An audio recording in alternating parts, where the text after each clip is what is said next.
Hey, what's up, you guys? My name is Emma. Today, I'm going to be going over Gosick Opening and its two endings. Now, we're gonna go straight into the opening. Audio, I think, should be good. If it isn't, that might work more in my favor. But if it is, it's good. But yeah, we're gonna go into this in 3, 2, 1, go.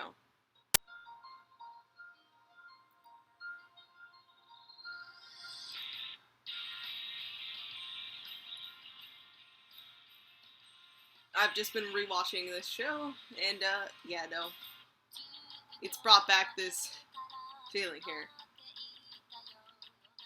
With all like the visuals and like introducing us to the characters here, like our center of focus here.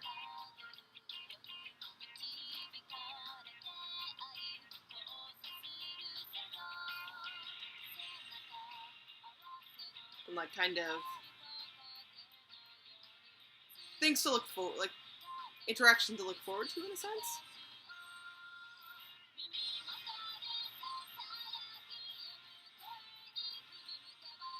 Just like the music itself, I really do like going along with like the visuals they chose for it and like the colors and the style for each story. It's what I really like about it.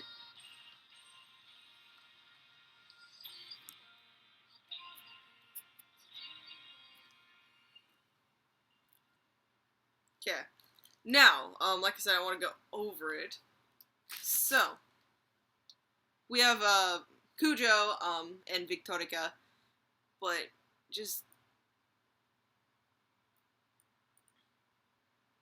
going in here, just the presentation, like to introduce in the font for the credits and stuff, but like the art things that go with just the city landscape as well. They liked showing you how she's with scenery while like this.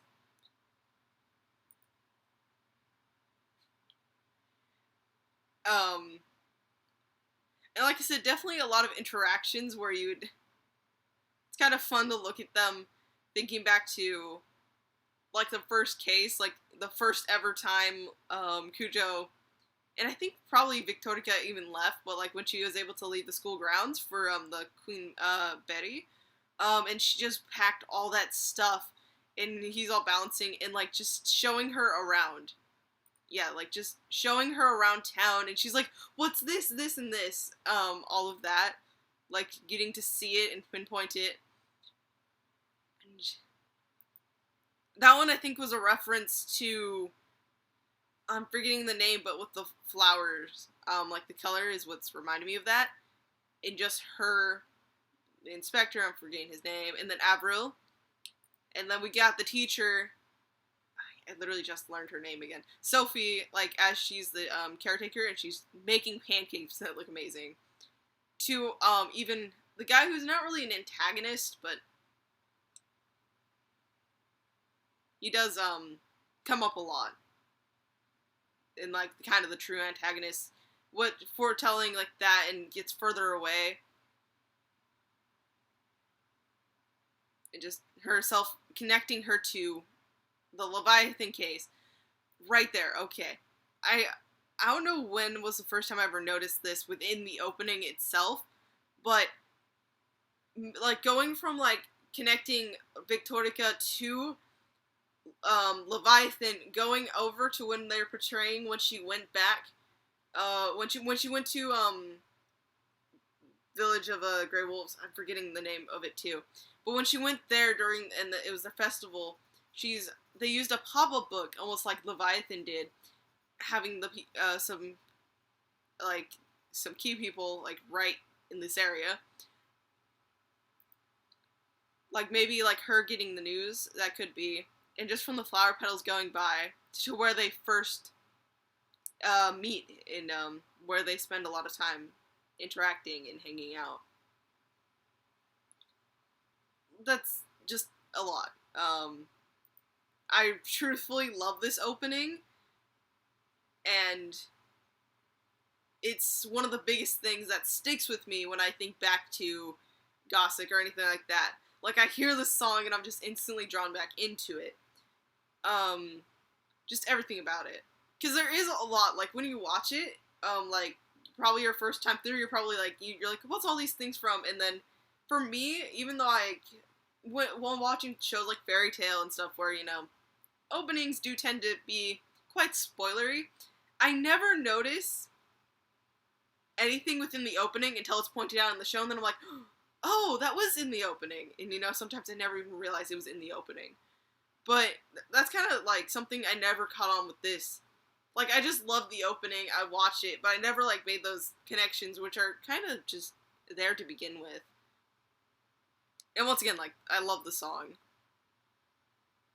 Our main character's just going on and interacting and then giving a brief showing of other characters who do show up numerous times, giving you hints of backstory, scenes that could, in theory, happen, and, like, just a lot of things that may go down. Anyways, we're gonna go get the not the second opening, first ending. Okay, we're going into ending 1. Let's go in 3, 2, 1, go.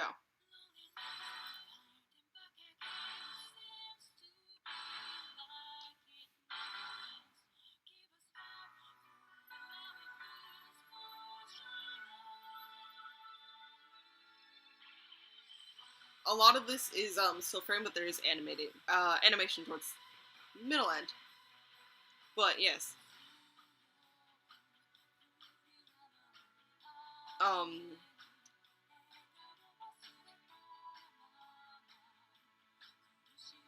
Like, think of phrasing properly for what I'm thinking right here. Staircase, which shifts into, like, panels showing them. He's looking up and she's reading, and while she's taking action, like, there, he's back there. It's like different positioning and situations.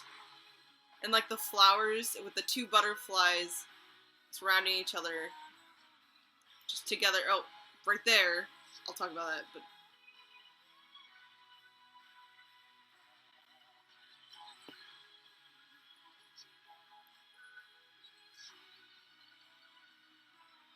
like, focused on their opinions and just them, like, those, like, showed everyone together, and it ends with these 2 together. Like, this one definitely follows more of just them as people and, like, kind of relating them in a sense, if that can make sense coming from me. I'm not the best at, like, any of these, like, opening or ending things, if we've learned from any of my videos. But I do like how all of these things are, like, put together in a way, like, you can take a grasp from it, like, just things. Like, she has something right here, but, like, with Kuja looking over her shoulder, and, like, they're just having a chat. Just a whole bunch of their interactions, her looking out, probably from, like, her house or the, library, and him going up, and kind of her being just there in, like, a shadowy, dark place, alone, which is, like, things brought up consistently. Like I said, it kind of just switches into, like, a panel.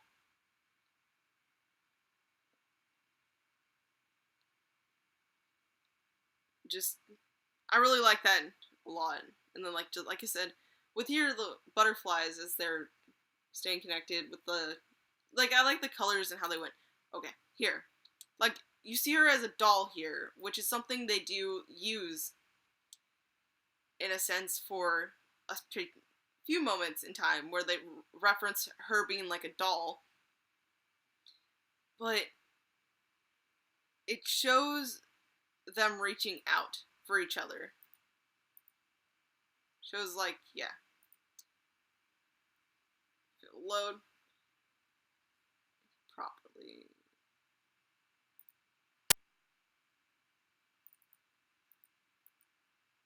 Her reaching out for Cujo to reach out till it goes quickly into like this little figure here. It's super fast. This one, it's a little bit harder to talk about, but yeah.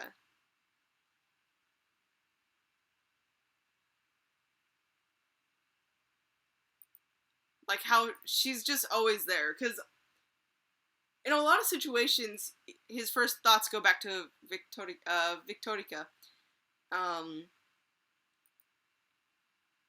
And she is constantly bringing him up when she had the flu and stuff like that. But anyways, like I said, it's a little bit hard to talk about this one. We're going to go into the second one.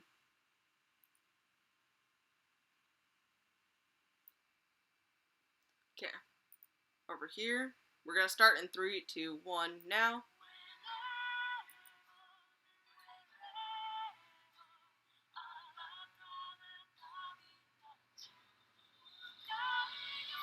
Starting with them, I'm pretty sure that's the top of the library. To her being the tower.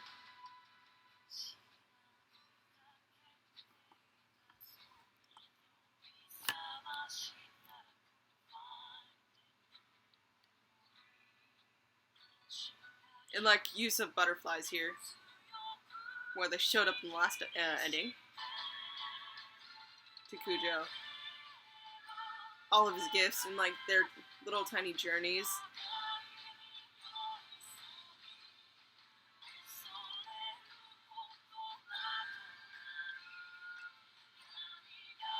And I like how in this one it's showing off. It can show off a bit more sides to, along with this. As this is the point in the story where things start, yeah, they're reaching out as they're being pulled apart by what was foretold in the village as the gale, and that ultimately can reconvene and can come back together, which is how the story ends. Now, this is where I really want to try to be super detailed in like my thoughts in this one. But I'm like, I don't have all of it there as I've not recompleted it. I've just gotten quite a little bit into this. But I just like the start with them starting here and like, you know, with the title card. With the wind blowing and they're back there. I like the song too. I like the song for the first ending, but this one I really, really like. Reasons, not particularly. But like as I mentioned, like the tower where she grew up, and like the butterfly, which is almost like, you know, we see a flashback. We'll probably see more, but like flashback of her recalling and like she was by herself. She was asking for a book, and then her brother comes in and is just like, she asks, why do you care? Why do you want to help? I'm forgetting her name, but you know, like, why do you want to help her? And he's like, because I love her. And she asks, what's love?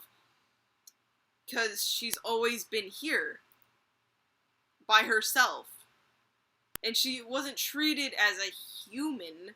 She was just treated as the gray wolf, just like, oh, okay. Like, because as it's constantly brought up, her father pretty much considers her a tool. And I just, once again, love, like, the detail with the butterfly, which has been in every one. And going into, like, she starts to really show her, like, thoughts on, like, being a monster or being a tool here. And it's just really sad. And then you start seeing doubts and worries show up. But, like, whenever he is around, she is truly enjoying herself, and, like, there's color to her life. and she's being able to do all these things. She's getting to express all these emotions and maybe even experience some for the first time ever. And, you know, that's why, in particular, in the episodes, like, with Avril, and, like, you kind of see her be super pouty and, like, super, like, against her. She mentions, like, when Cujo sees a movie with Avril, and she sees the ticket, she was like, and you went, like, when he was like, oh, she invited me. It's, like, it could be out of a jealous place, some people could say, but I would also say it's, like, she's grown so used to Cujo just being with her and hanging out with her, and the fact that he's been, like, this one, like, stable, like, connection, and he truly does, like, he's shown and said numerous times that he does genuinely care about her and want to protect her and want to be there for her, and so she's kind of, like, grown to accept it and like it, and she doesn't really want to give it up because she fears it. She has good reason to, but she fears he's going to be taken away. Like, Avril mentions to her, like, she doesn't want Victorica to take Cujo away. It's kind of the same there, but the only difference is while Avril's is like a person taking him away, hers is a storm, is what I would say. And, like, the flames burning and kind of the huge wall of flame right there kind of separating them, keeping them separated. And, like, at this part in particular, like, the characters who come up in this part, but you have Cujo with the necklace here, which is something important to Victorica. And you have Victorica with a ring here, which it does showcase right here, but they're reaching out while falling as separate, which is something the Ruby does in their third opening towards the end. Everyone falls, it's like separates, falls apart. But they separate, and it just ends with the burst of flames to that, while it goes to them together again. And instead of one lone butterfly, it is two butterflies together, and they're sitting under a tree.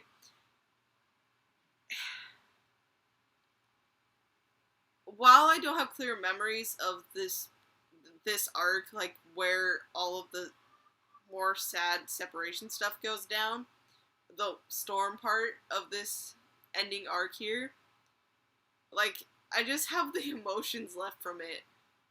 Like, trying to think back to it's so difficult.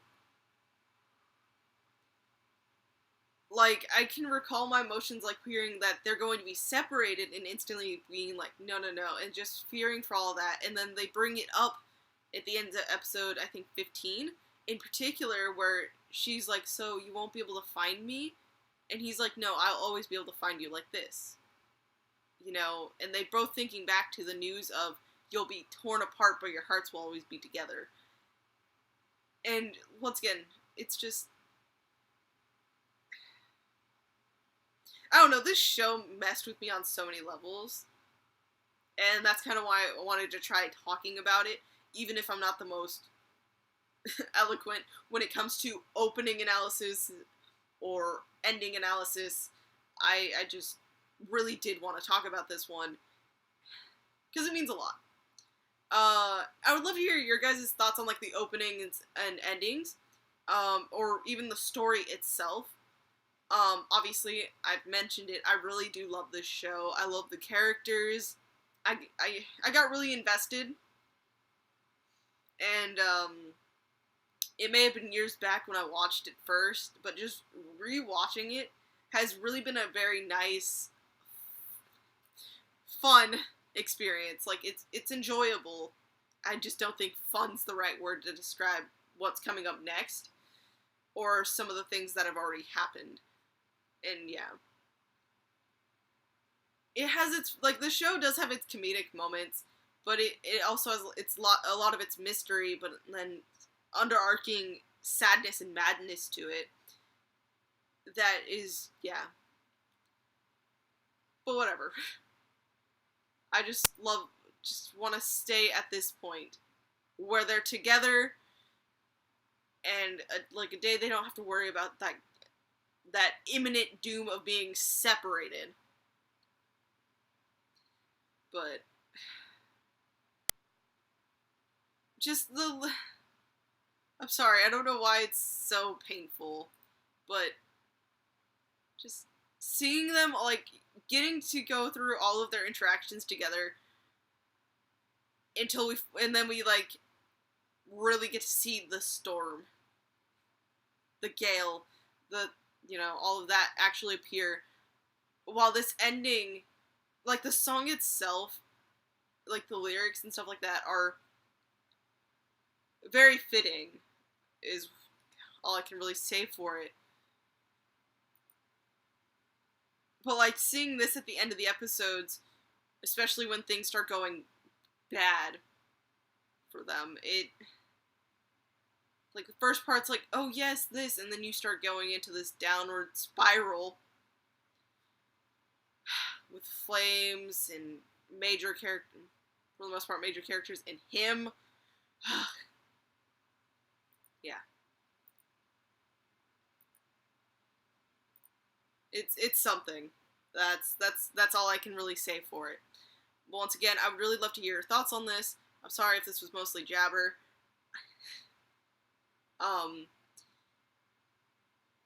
This show just brings up about emotions that, like, in general, like, anger. Normally, you spout a lot, and it's normally, like, you're not even thinking about what you're saying. But what I'm kind of feeling is, like, the good times and then, like, the sad times are mixing together, making a bittersweet feeling, which is kind of just what I'm sitting here with.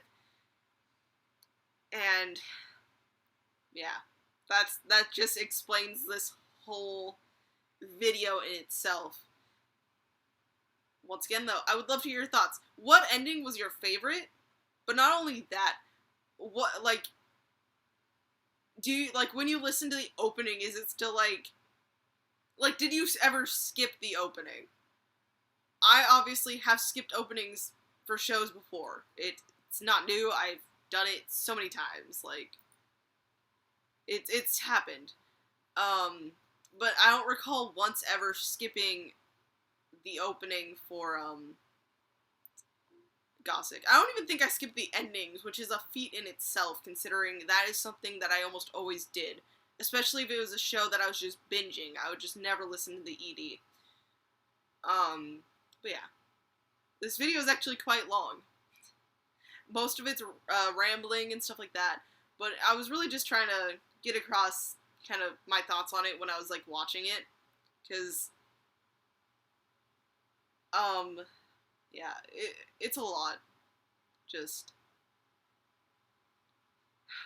while the opening portrays, like, the overarching whole story and shows all the different cases and shows you the characters and, all of that, the ending's definitely focused on their connection and then ultimately what they end up with. Like, ED2 is, like, showed the very, Victorica's beginnings, meeting Cujo, to starting to go to that spiral, and then ultimately the end there. And which is probably why I think I have it a little bit higher than the first ending. But yeah, let me know what you thought. I'm gonna end this now. Thank you all for watching. How did you like the show in itself? Not even, like, let's say, ignoring the openings and endings. What did you think of all the other music that came up in the show? What did you think of the characters themselves? Or just the story behind it? I would really like to hear your thoughts. Till next time, see you guys, and yeah, hope you enjoyed. Bye.